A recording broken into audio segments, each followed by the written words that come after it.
inclusive a través de las acotaciones en el propio libro o el propio texto. Otro aporte del tradicionista es la condición de ser el precursor del modernismo. En efecto, dentro de los nuevos estudios que abordan los inicios de esta escuela, es crucial la presencia de Palma a partir de la famosa visita que Rubén Darío le hiciera en la Biblioteca Nacional en 1888.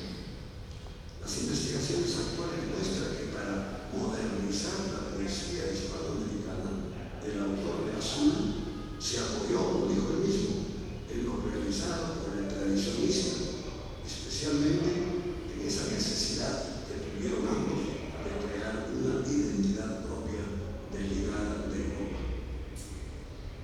Palma no fue ese defensor del pasado que tanto se ha explotado. Él tuvo más bien una concepción moderna, integradora del tiempo existencial como fenómeno histórico. Criticó al país fragmentario que le tocó vivir y al mismo tiempo intentó unificarlo. Su estilo de peculiar gracejo, irónico, sarcástico, desalienante, burlón, encarna ese espíritu. Todo esto lo podemos observar en su copiosa y diversa obra que toca asuntos baladíes que él los hace trascendentes y asuntos trascendentes que él los pone al alcance de la mano. Con todo ello nos permite repensar al país como un poliedro capaz de hacer brillar todos los periodos históricos, desde la época incaica hasta nuestros días. Por eso su clasicismo como continuidad esencial del tiempo o en el tiempo. Ahí aparecen peruanismos, música y danza, religión, lima antigua, administración pública, cultura andina, enfermedades, cataclismos, etcétera, etcétera. Y al lado de ellos, el sentido social y comunicativo, la política, la historia, la oralidad, la inquisición, el periodismo, la presencia de las provincias, etcétera, etcétera.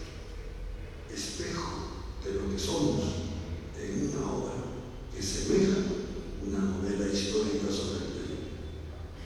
A un año de conmemorarse el centenario del fallecimiento del gran tradicionista y de cumplirse los 50 años de fundación de nuestra universidad, sumado todo ello al próximo bicentenario patrio, encontramos en la vida y en la obra de Ricardo Palma un valor que nos habla de unidad y de futuro. Llega redivivo hacia nosotros con un mensaje de unión, de paz y convergencia. Palma, como Garcilaso, descubre al Perú. Con sus tradiciones, él fue uno de los primeros en intentar construir una identidad nacional atemporal. Él, se ha dicho bien, inventó al Perú. Él puso luz en todos sus distintos rincones. Su ingenio los iluminó, su palabra intensificó el contenido. Sus tradiciones avanzan hacia el presente y van al futuro. Ese centro de espíritu clásico en donde el equilibrio, la serenidad y esa leve postura reflexiva que Palma prestó a la historia y a la literatura del Perú tiene como base una sensibilidad popular, siempre creadora, retosante, que con el humanismo ético y estético corre sin tropiezo por todas las estaciones de la historia. En esta labor trascendente, el Instituto Ricardo Palma es el tren desde donde el tradicionista nos acompaña recorriendo y pasando revista a todos los paisajes del tiempo. Muchas gracias.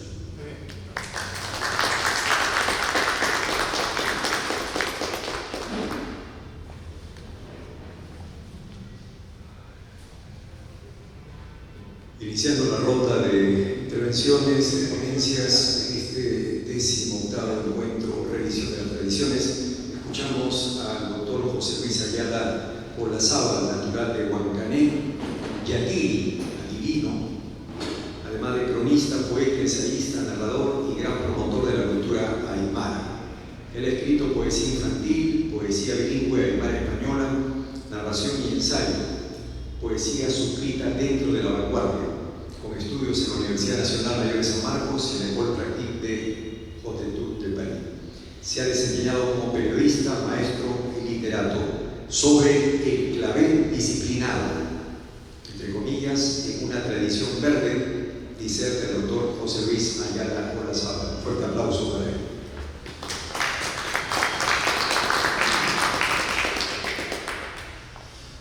Muy buenas tardes. Efectivamente, este texto trata sobre el clavel disciplinado.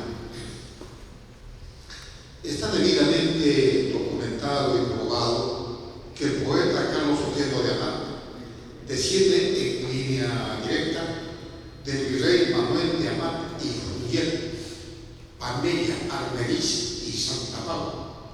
De Amat era militar, administración virreinal, gobernador de Chile y virrey del Perú en 1761 a 1776. Por eso al poeta puneño le decían el virrey, Ricardo Palma, en la tradición El clavel disciplinado, asevera que el virrey de Amat le tenía a su mayordomo, llamado Jaime, un gran cariño, quien era capaz de bailar el trompo en una uña, muy hábil sobre todo para recabar monedas continuamente.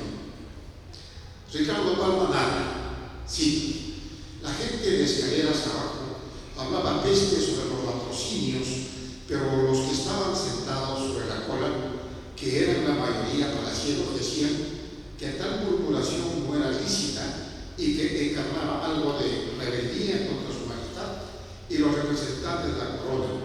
Esta doctrina abunda hoy mismo en partidarios, por lo que quien ofende al can ofende al rabadán. Fin de la cita. Pero, ¿qué cosa es? ¿Qué es un rabadán? Es una palabra en desuso en las urbes y a veces se usa en la ganadería. Significa mayoral que cuida y gobierna todos los hatos de ganado en una cabaña, manda zagales y pastores.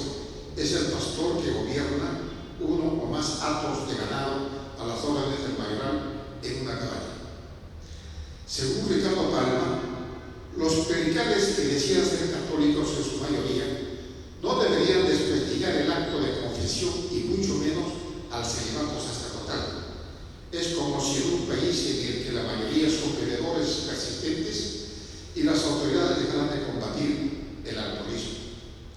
El virrey era representante del rey de España. Para llegar a ser virrey en el Perú había que tener personas allegadas a la corona, es decir, poseer influencia política para alcanzar un cargo administrativo tan importante. El virrey se encargaba de impartir justicia, administrar el tesoro público y apoyar labores de la iglesia.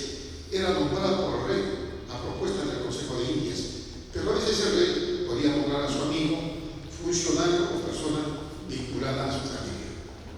De Amat decidió no volver a España cuando llegara el momento de ser relevado. Es por esa razón que mandó construir cerca del monasterio del Prado una lujosa vivienda y le puso el nombre de Quinta del Recón. Era un edificio de grandes proporciones y podía competir con algunos de Madrid, pero el juicio de residencia contra el virrey de Amat duró varios meses. Le hicieron cargos imaginados. Amargado, aburrido y avergonzado, decidió irse a España y, según Ricardo Palma, regaló la señoral residencia al paisano, amigo y mayordomo don Jaime. El juicio de residencia era un procedimiento judicial de derecho. Fue establecido especialmente para ser aplicado a las autoridades cuando cesaran o fueran removidas. Consistía en que al final del mandato el funcionario público era sometido a una revisión de sus cuentas, gastos, compra de inmuebles, signos de riqueza, acumulación de capital, de modo nada transparente. La autoridad enjuiciada no podía abandonar la ciudad donde se ventilaban las acusaciones, generalmente verbales con asistencia de los principales vecinos. Presidía el juicio de residencia generalmente la persona que se iba a hacer cargo después de que quiera la sentencia. Nunca ningún virrey fue encarcelado, solo multado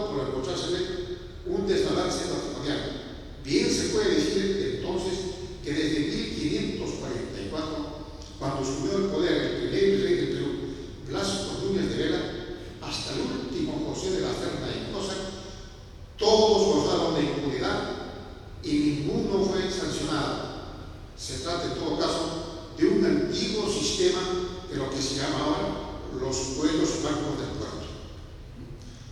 Todos los virreyes tenían que ser sometidos a un juicio de residencia, pero durante el juicio 18 se realizaban una vez que regresaban a España.